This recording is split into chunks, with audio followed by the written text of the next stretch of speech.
Welcome to the first in a series of Logistics Manager Vision broadcasts. Our goal with these digital discussions is to debate specific topics that we will be featuring in upcoming features in the Logistics Manager magazine. So a feature based on today's discussion will appear in the February 2022 edition, for instance. And in the March issue, it's going to be last mile delivery trends. In April, it's going to be greener fleets, and so on and so forth. Of course, this feature in the magazine is only 1,500 words and may involve several hours of transcript and half a dozen interviews with people like yourselves, which content of which would go to waste if we didn't save it. So now, in addition to physical written content, readers will be able to, not only read the feature in the magazine online and in print, but they can listen and watch in on this discussion when it's uploaded on the Logistics Manager website. We think that creating a debate in the truest sense of the word will create a new dynamic for the feature and pique the interest of more of our readers. The recording of today's discussion will appear online on the same day that the February issue is published. And our hope is to increase the interactivity between online and print editions, as well as with the website, to engage different readers. So without further ado, the thorny issue of Brexit, 1 year on supply chains. So 2021 was the year of supply chain disruption for many reasons. People who had never heard the term supply chain before were talking about it as everyone experienced stock shortages in stores. As the end of the UK's transition from the European Union coincided with a national lockdown and drawn out government restrictions, COVID has arguably hidden the impact of Brexit on supply chains. This isn't a political debate. Instead, it's an analysis of how Brexit has impacted the supply chain, companies within the supply chain, the challenges it has created, and how a year into the departure we are coping. Perhaps we will also predict where Brexit could take us in the next few years. Today we have several experts speaking, and when I mention your name, will you please give us a small introduction about who you are and which company you're from, and your areas of expertise and why Brexit is something you're keen to discuss today. So thank you. We will now begin the discussion. And first person I'd like to introduce is Olivier. I'm sorry if I pronounced that incorrectly. Good morning all. So I'm Olivier Thouard. Yeah, I'm sorry, I'm French. So I'm working for Jeffco Group as Customs and Tax Director for many years. I am also chair of the French Brexit Working Group at the French Logistics Association. Vice chair of the CTI, Customs and Indirect Tax Institute in CLICAT in Brussels. And I was also part of British groups linked to Brexit, such as Intermediary Task Force Group. So I was impacted for Brexit. I worked a lot for Brexit for my logistics company and also to support and to prepare, to support our customers to prepare for Brexit. Okay, perfect. Thank you so much, Olivier. Next, we have Stephen Kirkpatrick from GoJob. Would you like to introduce yourself? Yes, well, just as you said, I'm Stephen Kirkpatrick from GoJob. We are the UK's first digital recruiter focused on distribution skill sets. I've ran the biggest recruitment agencies in the UK for the last 15 to 20 years. And the reason I'm interested in talking about Brexit is it's the gift this generation has given our children. And as a father, I'm all over it.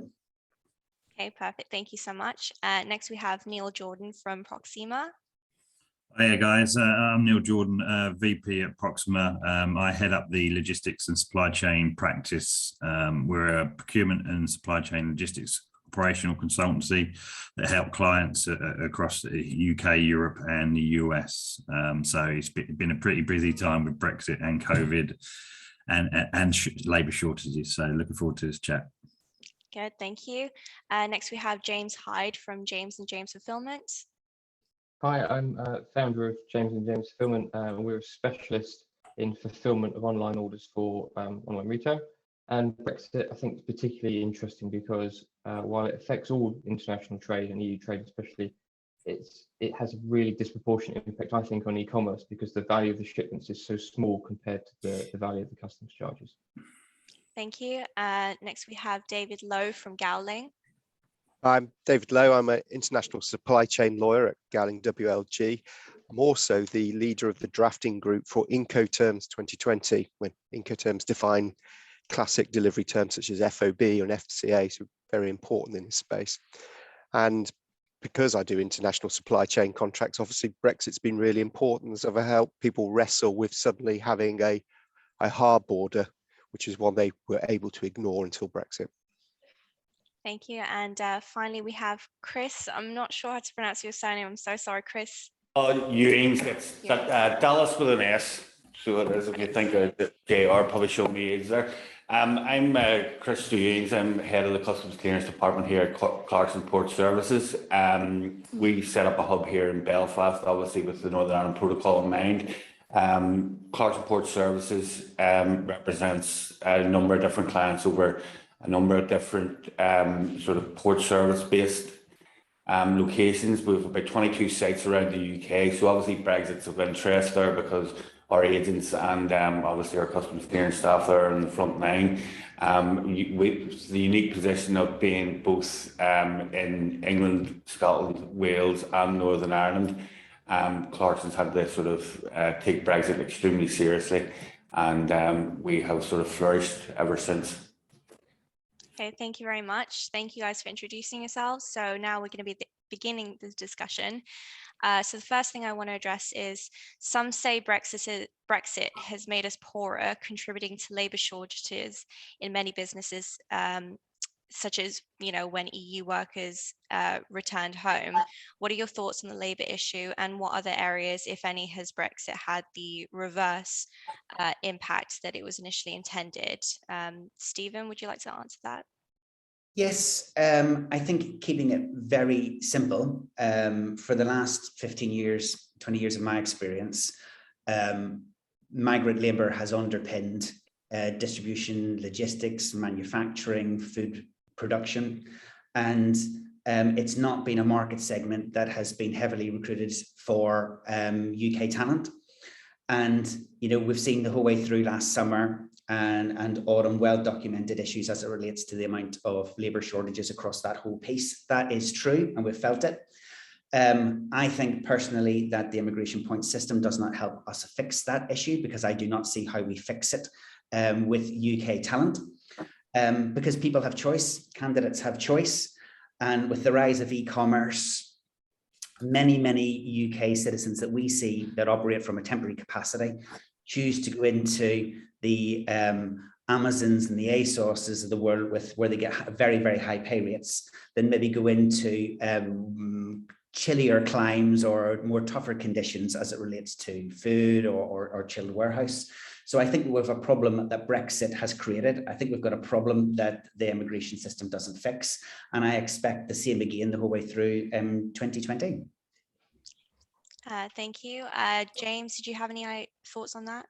Yeah, I think the idea of Brexit was to protect British and to protect our industries. And the irony for us is the cross-border issue has been so difficult for e-commerce that a lot of clients have been forced to put stock in the Netherlands now in our European fulfillment centre. And so whereas we would have been hiring more UK jobs and expanding in the UK while we've still expanded in the UK, actually we've ended up hiring a lot more jobs in the Netherlands to fulfil the volume that's now coming from UK companies trading in the Netherlands, where they're collecting, you know, other taxes and stuff. So we're actually giving revenue and creating jobs in Europe because we can no longer fulfill it from the UK, which I think is not the intended purpose of Brexit, to protect, you know, the British economy. It's certainly something we're seeing from clients is you know, a acceleration of automation into their UK sites, but also certainly fragmenting their supply chains more to set, as James said, you know, bases up in Europe where there isn't an issue of labour, so to speak, but also it get, you know, UK could end up just being a UK online fulfillment centre, where, you know, Europe is probably more picking up the rest of the world as well, because it is a bit easier to trade from Europe, as well as obviously all the countries in there. And we're seeing that accelerated, where they were looking at, you know, clients are looking at, you know, their growth strategies and saying, okay, we wanted a new site in the UK, potentially let's look at either hubs in Europe or actually move bulk of volume out into Europe because it's easier to service at a lower cost base. Yeah, and the one other thing I just quickly add to that is what we see right across our customer base is increase in wages.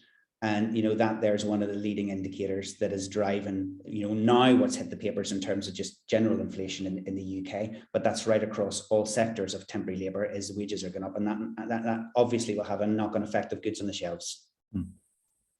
Right, Stephen. Oh, sorry, just to come in on that there, I seen a very interesting thing yesterday on LinkedIn. Apparently the most searched for job on LinkedIn is now customs officer, and the third most searched job is import specialist.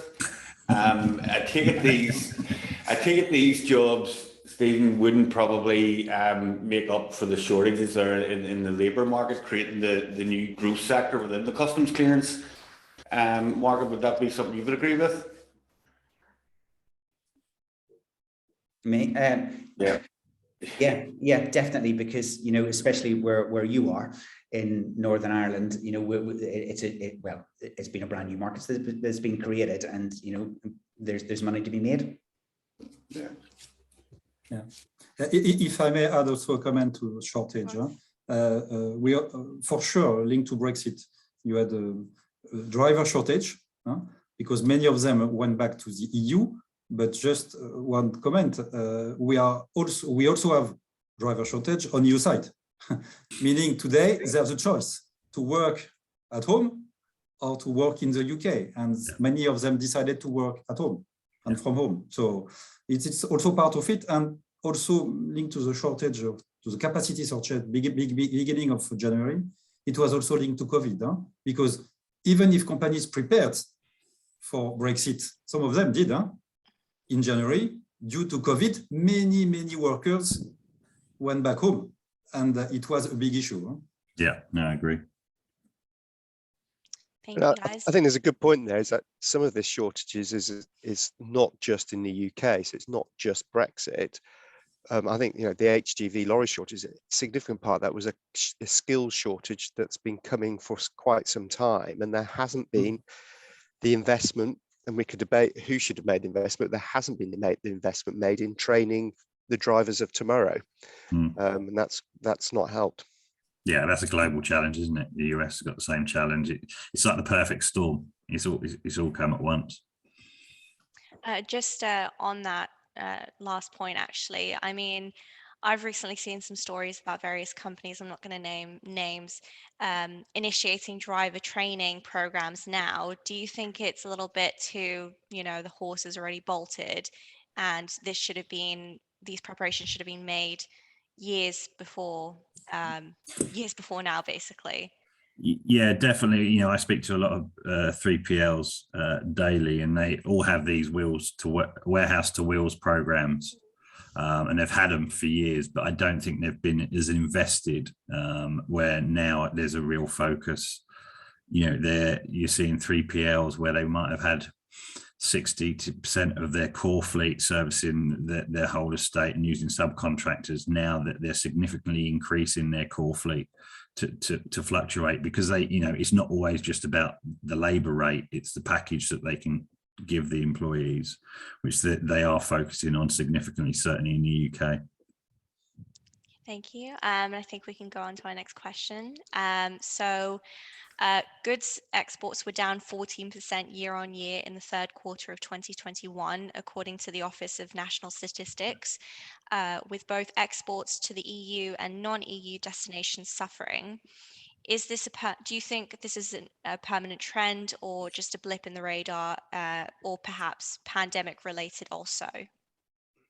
Neil, do you have any thoughts on this? Yeah, so my thought is I don't think we have a clear answer yet, because I think there's been the global container ocean freight thing going on that I think has impacted numbers. There's no doubt about it that certainly from a UK based point of view, clients are looking at their algorithms, their business cases, their cost to serves for Far East sourcing, European sourcing, to how do they get more nearshore, how they limit the impact of global economic crises, COVID. You know, it's shown that actually supply chains where they think they're resilient, they weren't as resilient. They only had one option. You're seeing it with clients, you're seeing it in the press where, you know, clients are now looking at actually if they're sourcing a product, they might have a Far East source, but actually they're looking for a closer to home source. You know, when you're talking $10,000 for a container, which, you know, yes, it's sort of stabilizing and dropping off, it is driving the thought. I think from a logistics point of view and supply chain point of view, yes, we can influence it, but it's changing the commercial buyers' decisions and in where they're sourcing from. And so, yeah, I do think that the imports will drop off and settle down a bit once COVID and the global supply chain challenges settle down. But the question is, you can't just nearshore or bring onshore manufacturing instantly, because the industry has been, you know, not decimated, but it hasn't been a focus for years. We as a country have moved more to a service sector. So it's the speed and time that's needed to be able to develop those new industries that can actually manufacture in UK, but then you roll in, we've got labour shortages and everything else. Yeah. I don't think there's a right answer. I think, yes, we will see a drop off, but it's what that drop off will settle down being. I don't think anyone knows until we get a period of normality in the global supply chain market. David, did you have any ideas on that? Yeah, I mean, one of the mobs of it is worrying about the total exports dropping. Of course, all trading nations, their exports dropped during COVID, but if you look at the bounce back, US, Germany, Netherlands, places like that, the UK hasn't bounced back on total exports to the same extent. We're not exporting as much relatively as those nations. And that's not a Brexit or non-Brexit or non-EU issue. It's across the piece. And I think that's really worrying. I mean, hopefully, for all the reasons Neil says, it's so volatile. Hopefully that's just a blip and it'll all settle out and we'll regain our position. But if we carry on underperforming as a nation in exports, overall, that isn't good news for all kinds of good reasons: productivity, GDP, wealth of the nation.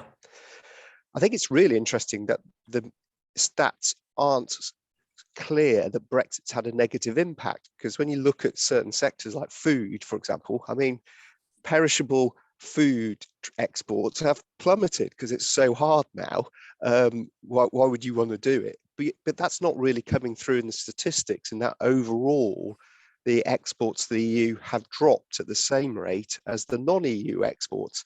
And you'd expect the EU exports to have dropped even further. And it's interesting that it hasn't happened. And so I think I'll come back to Neil's point, which is it's too early to tell because the statistics are all over the place. And we probably need another sort of year or so to supply chains to stabilize before it becomes a clearer picture of where we're going.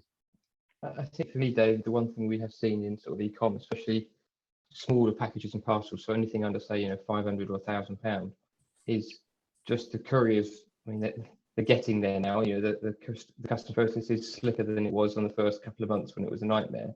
But the handling cost is more than the duty charge sometimes. So some couriers can be charging €20 just to handle the customs paperwork, and the customs charge might be €5. And it really has put barriers. I'd be really interested in the statistics on the exports of smaller shipments, because I think that's probably seen a hugely disproportionate impact there. Yeah, I fully agree, and I want to go to David's specialization. I mean, Incoterms. What we discovered beginning of the year is that Incoterms were not known at all by British companies. So we had many issues because British companies were not able to issue international documents. They had many issues to understand what is a GDP. They were still trying to trade like if they were in the EU. And for sure, you had issues on the British side. We had many issues on the EU side, because when you want to perform an import declaration with wrong documents, I can tell you, it was quite difficult. And also linked to the reduction of production in the UK, do not forget the electronic chips. So if you speak about automotive industry, for example, automotive industry has been really impacted last year. And some plants had to be closed for many weeks. So for sure, it also has an impact. It's not only Brexit, COVID, electronic chips, issues about preparedness from companies. So many things, I think. Thank you. I think we can go on to our next question now. Economists broadly agree that the long-term economic hit from Brexit will be far greater than from the pandemic. What are your thoughts on this? Chris, I know you had something to say about this. Yeah. Well, basically, in my opinion, would sort of be that there's both opportunities and negatives in the short term here. The process will take a few years sort of to settle in there. The sort of one benefit of the pandemic was certainly for us was that we were given sort of the gift of time because trade sort of ground to a halt. It gave us time to prepare. Certainly within CPS here, we were able to set out sort of long-term plans for Brexit. You know, how we were going to fulfil the client's needs. That sort of went around a lot of education. You know, we've had a customs clearance department for a number of years now. The education to our core clients saying, right, this is what you're going to need. Certainly around documentation, etc. We found that time was very well spent in planning because maybe a customer of ours who brings in, you know, grain or wheat or something from, you know, Brazil may have had 25, 30 trucks a day arriving from France with French grain. They needed to know how that process would sort of transfer there. You know, it's with the sort of customs clearance sector and everything else there, it was sort of, you know, a very small proportion of, you know, as Stephen was saying, a small proportion of the UK economy. There just was not the skill set there. We've had to grow in that. Time for training, etc., will take, you know, it'll take a few years to bed in. But I think once, you know, business sort of finds a way to come to terms with it, I think a year down the line we certainly have. Are we quite there yet? I don't think so, but we will get there. Certainly discussions like this here, putting things to the forefront, do highlight the sort of opportunities that we can have as an industry. I think as more people get into the industry, as we were saying about the LinkedIn import specialist was the third most searched job, customs officer was the most searched job. So we're still a little way down the road, but I would certainly hope that you know, we've proved in the past that we can overcome these sort of challenges there, and hopefully long may it continue that you know, certainly the future would be a lot brighter than it possibly was, you know, this time last year. Thank you. Olivier, did you have anything to say about this one? I mean, you mean about the trainings and teams? So the economists broadly agree that long-term economic hit from Brexit will be greater than the pandemic. What do you think on that? I think it's so it was difficult first year due to many things. So we don't exactly know from where it comes. For sure, what is sure is EU. The target of EU was to open the trade and to increase the trade with only one territory. Today, as European, what I think is that reducing the territory, you reduce the trade. It's automatic because you increase some costs to cross the border, to prepare some documents, to comply with specific international rules. So for sure, it will decrease at the beginning, and we already see it. In the future, I hope the industry on British side will come back and will then try to work. And we spoke about automation. We try to work more about automation to prepare documents. I mean, with the knowledge coming, I guess crossing will be easier. So, and then the production will come back. Okay, so thank you guys for that. So next question, have you heard of any out-of-the-box strategies to circumnavigate some of the supply chain issues that Brexit has possibly brought on? Chris? Yes, certainly. Well, with me being here in Belfast, there, one of the sort of out of the box strategies to get around the Brexit has certainly been the introduction of new ferry routes into the Republic of Ireland. Obviously, goods as part of the protocol can move freely on the island of Ireland once they're here. So, this is, thanks to Olivier and his colleagues there, they've introduced new sort of ferry routes. This is sort of made transit slightly longer and a bit more expensive, but it's missing out there what we like to call the GB land bridge there. Obviously, as well as that, different hauliers, etc., have sort of increased their offerings in terms of customs procedures. That would be around transit procedures there. So anything coming from the near continent has been sort of going under transit declarations, coming straight to Northern Ireland. That removes the need then for any import customs declaration when it reaches here. Those sort of forward-thinking companies and guys who prepared pre-Brexit there, have seen a significant increase in their business. It's certainly, again, just for bring it back to what ourselves did, we created what we like to call a customs hub here.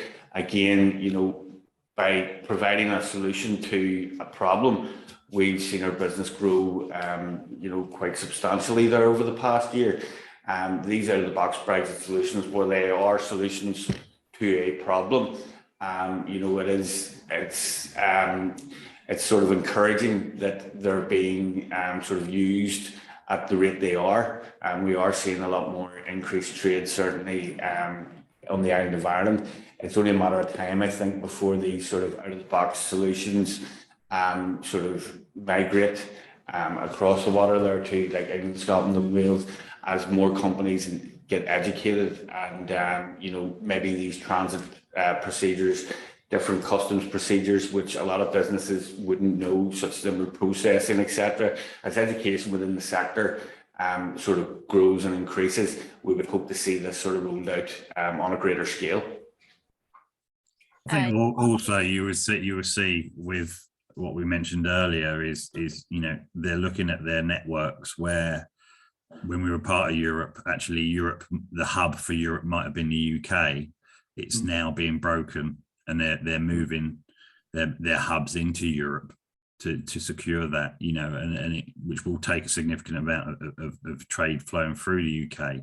But it's all dependent on how all the dust settles. But there is, Europe has the same challenges on us. They don't have enough warehouse space or anything else. So that is some of the challenges that clients who are looking to move operations or European operations that were in the UK into Europe, there is still a time lag. Building a new site is 12 to 18 months from signing lease. You then put in automation. Automation is out. Lead time potentially nearly 2 years now. It's significant pressures, and that's why I think it's going to take time for dust to settle to say actually what is the ramification, what is the impact, how does it look?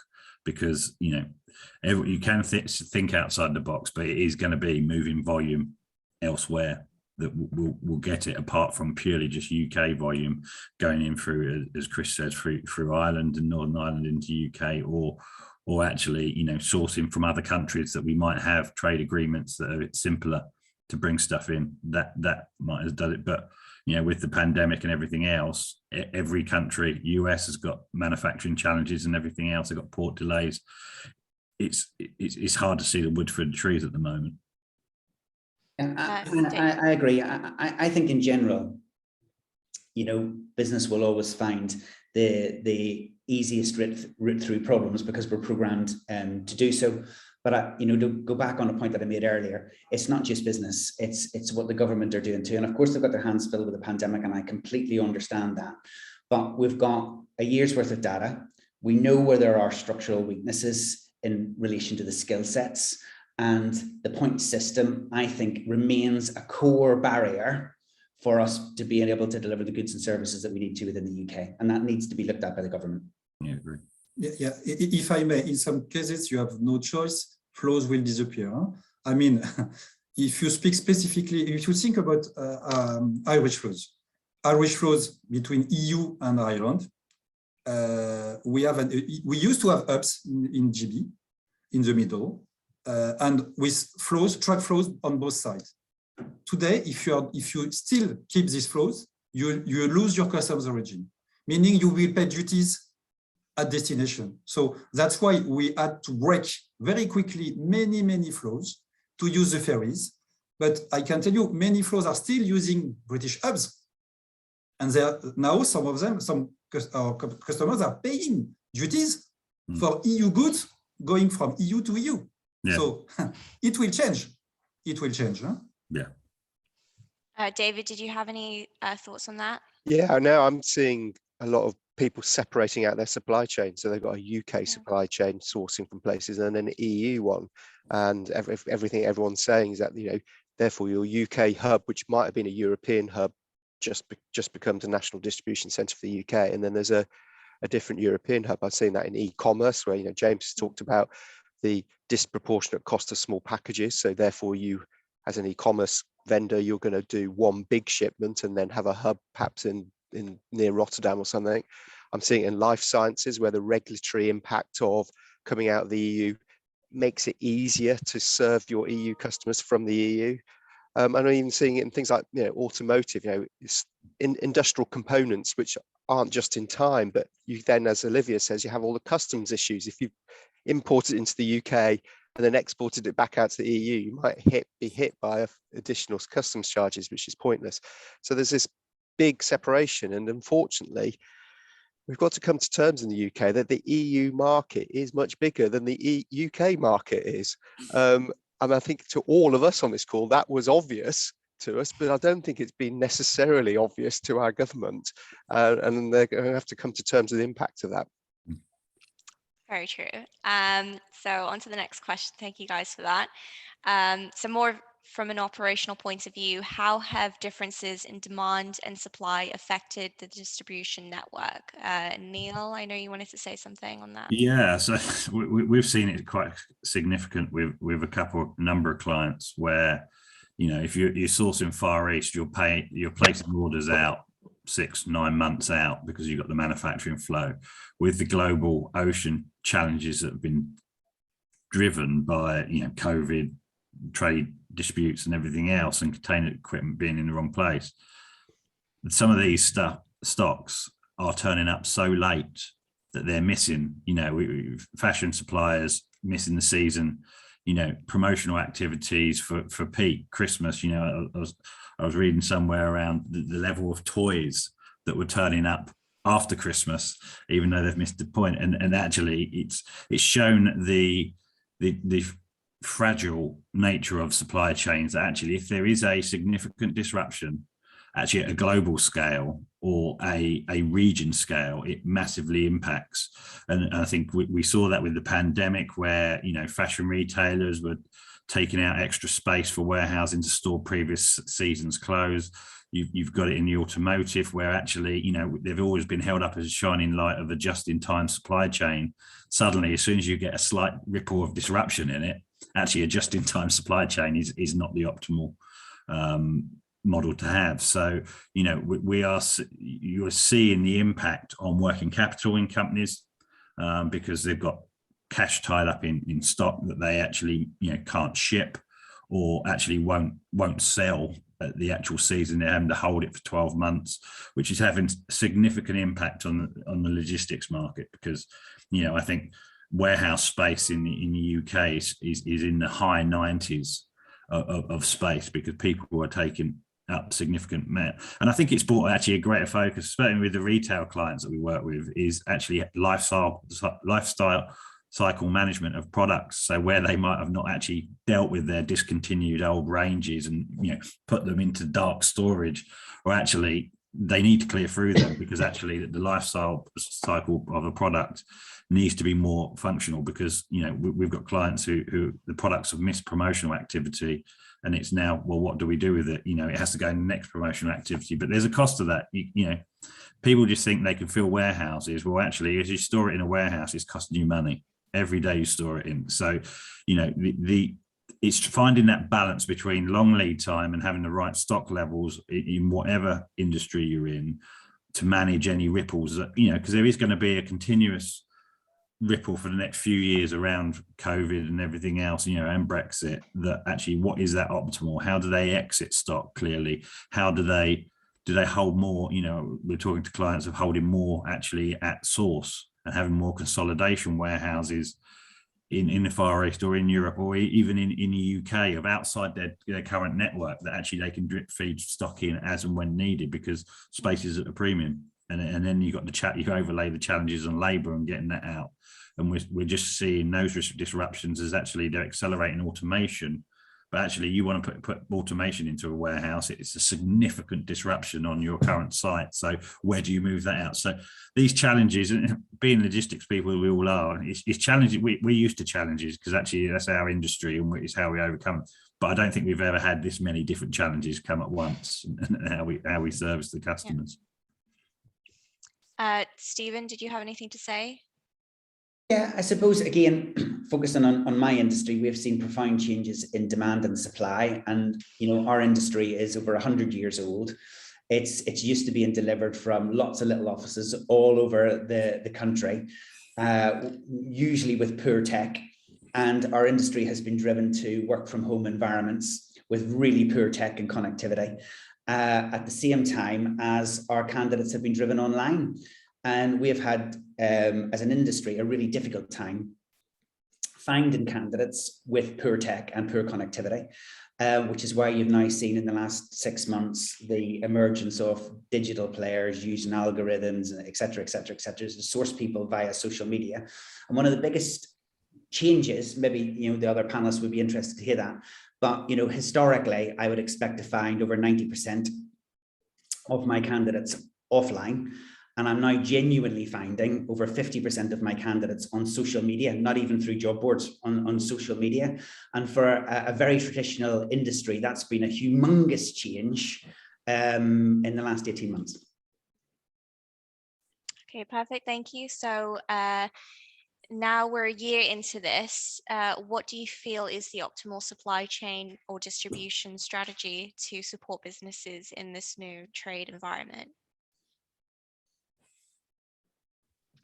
Well, I think, sorry, the comments Neil was saying. If James, you wanted to.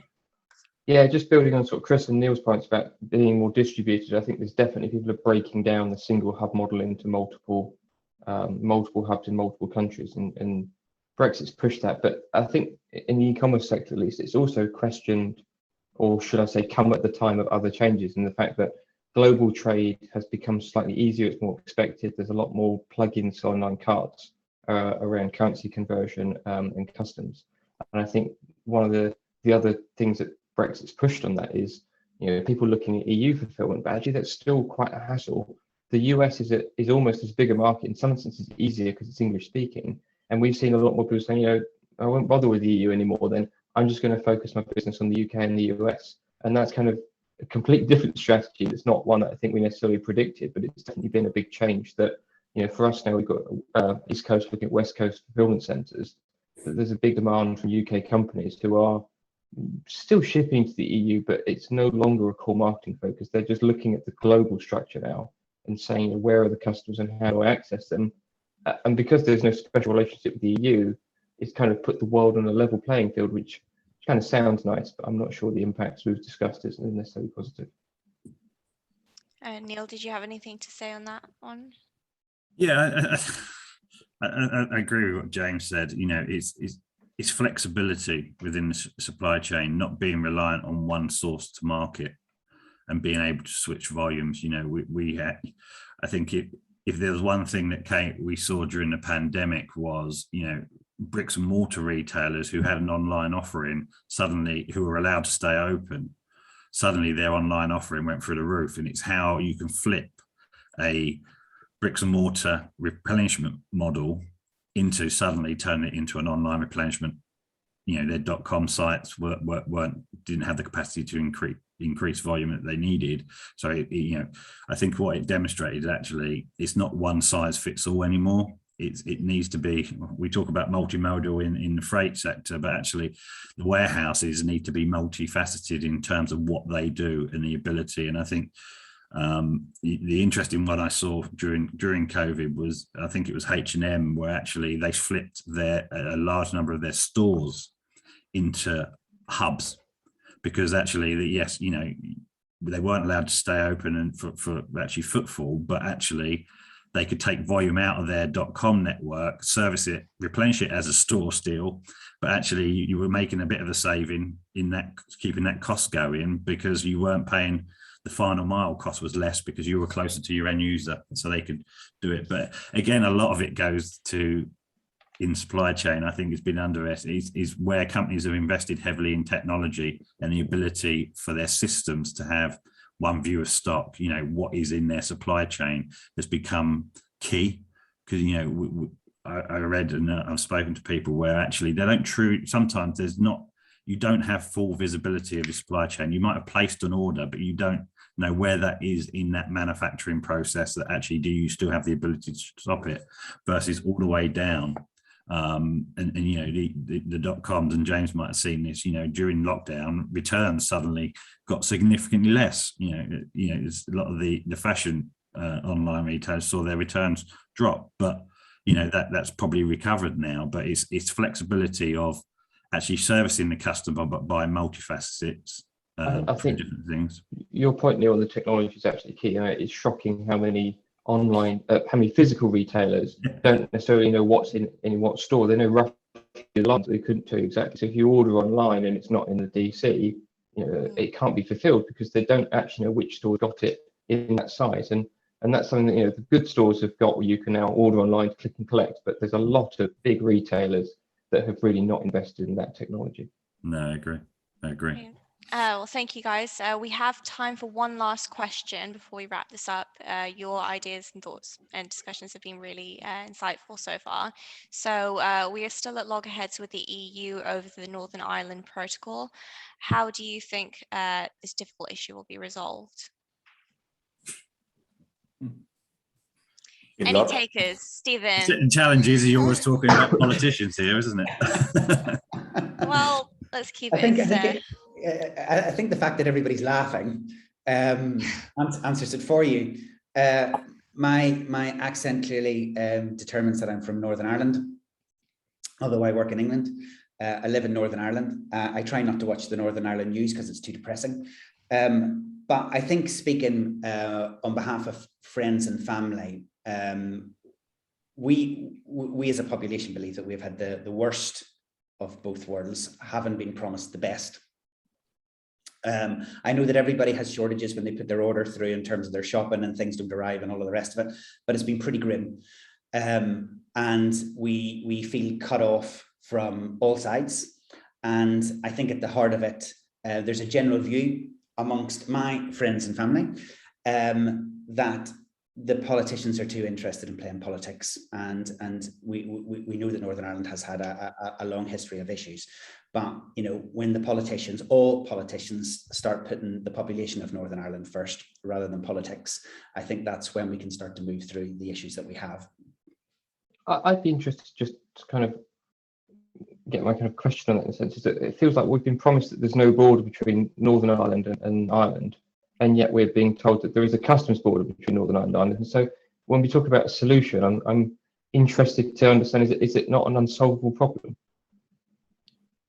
Well, I mean, I think the solution is going to be a pretty soft, porous border between the mainland, Northern Ireland and Ireland. And I think and I'm sure maybe Chris might know more, but my observation is the EU moves are going in that direction. They're basically saying, well, there is a border, but we're just going to dial down all the documentation needs to make it a pretty soft border, in a way that they wouldn't contemplate for, say, the border between UK and France along the Channel, because that is a much more important border to the whole EU of leakage. And I think to some extent that's driven by the fact that actually product regulation in the UK and EU we haven't diverged. We haven't suddenly said, let's scrap loads of, I don't know, consumer electronic regulations or anything like that, nor are we showing any real sign of doing that. And I think the EU is going, let's just make this easier.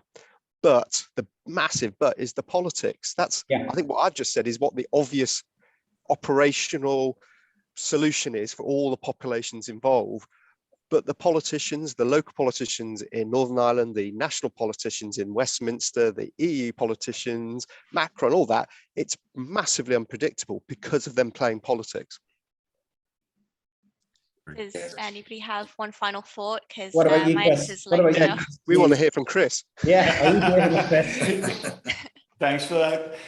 Well, certainly from my point of view, honestly, you know, speaking about the politicians, we've had the Northern Ireland Affairs Committee and stuff in our office here, and they are taking a great interest in how it works.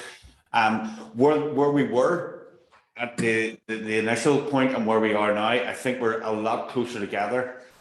Certainly in terms of the negotiating position, the EU have basically you know, made certain concessions. I agree with David in that point, in that, you know, we are going to probably see, you know, a hybrid sort of model here in Northern Ireland. But I know Stephen will back me up here. The people of Northern Ireland just want to get things done and want to sort of overcome this. You'll see a lot of businesses like ourselves have invested heavily in terms of the customs offering to facilitate this. I don't know if it was scaremongering or not, but I did read sort of that 25% is all the goods checks in the whole of Europe happened in Belfast last year. How true that is, I don't know. It could have just been scaremongering, as I said. But again, you know, different hauliers, businesses have all, you know, come on board. I would have estimated before Brexit there might have been 50 to 100 people doing customs entries in Northern Ireland, if that. It was a very small community. We all knew each other. A lot of sort of English firms would have been in the market as well. Northern Ireland has moved into the CDS system now for customs as of the 1st of November last year. This will be coming into the rest of the UK there from, I think, the 1st or 2nd of October this year. That has made, you know, a lot of companies have to set up, take notice. Basically, anything coming into Northern Ireland has had to be entered on the CDS service the 1st of January last year. We're talking about technology here. The technology within Northern Ireland business has increased. People have got access to CDS now. There's a trader support service that was launched there. I believe it's going to be on for another year. All those things in place, businesses have gone on with it. You know, it's not as bad as it was, but it's not as good as it was before, sort of thing. Certainly, you know, within our business here, you know, we've had a chance to create employment. You know, we're still recruiting now at the moment, so it's been good for us. But there is other businesses that have been hit hard. But I would certainly be a lot more of glass half full and glass half empty, being sort of from Northern Ireland as we tend to be.